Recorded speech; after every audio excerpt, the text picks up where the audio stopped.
Bonjour Mountain Challenge Breaker et bienvenue à Serre Chevalier.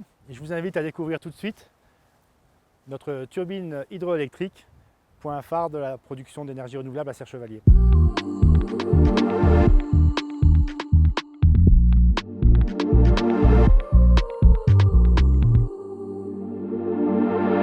On arrive dans un bâtiment où on va trouver la turbine hydroélectrique qui illustre parfaitement le concept qu'on a voulu développer à Serre Chevalier, c'est-à-dire qu'on utilise des installations existantes. Ce bâtiment, il préexistait à la turbine, c'est ce qu'on appelle une usine à neige. Et on a logé notre turbine dans ce bâtiment-là, donc il n'y a pas eu d'artificialisation des sols ou d'impact environnemental additionnel. Donc là, en ce moment, on est à la production maximale. On produit 999 kWh chaque heure. Ça veut dire qu'on recharge complètement 10 Tesla chaque heure. C'est beaucoup.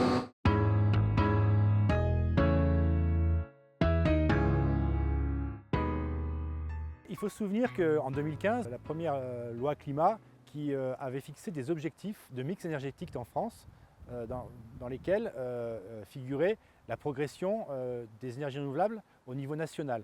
Donc nous nous sommes dit, en tant qu'entreprise, encore une fois, comment est-ce qu'on peut contribuer à l'atteinte de ces objectifs nationaux.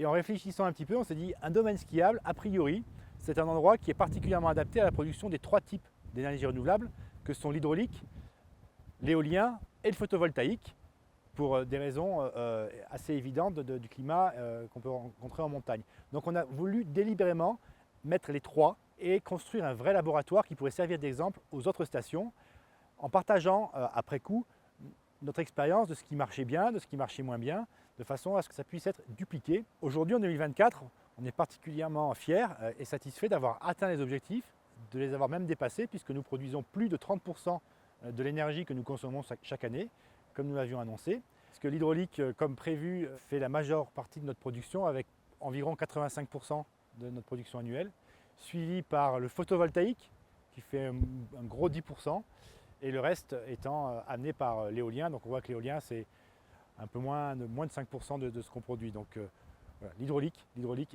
J'incite tout le monde à se lancer dans des projets hydrauliques. Mais effectivement, il faut avoir un site qui est adapté, mais en montagne, il y a souvent de l'eau et il y a souvent de la pente quand même.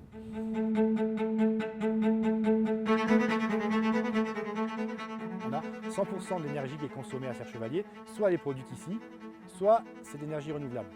Et ensuite, on a opéré une transition il y a 2 ans déjà, où on a remplacé le carburant de toutes nos dameuses, qui était le principal poste d'émission de carbone, par du HVO, donc qui est un carburant qui est fabriqué à partir d'huile alimentaire.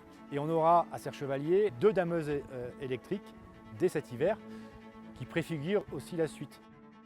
Je pense que les enjeux environnementaux et notamment de réchauffement climatique sont colossaux et que évidemment ce n'est pas à Serre Chevalier qu'on va résoudre le problème, mais on s'endort un petit peu mieux en se disant qu'au moins à notre échelle on a fait ce qu'on pouvait.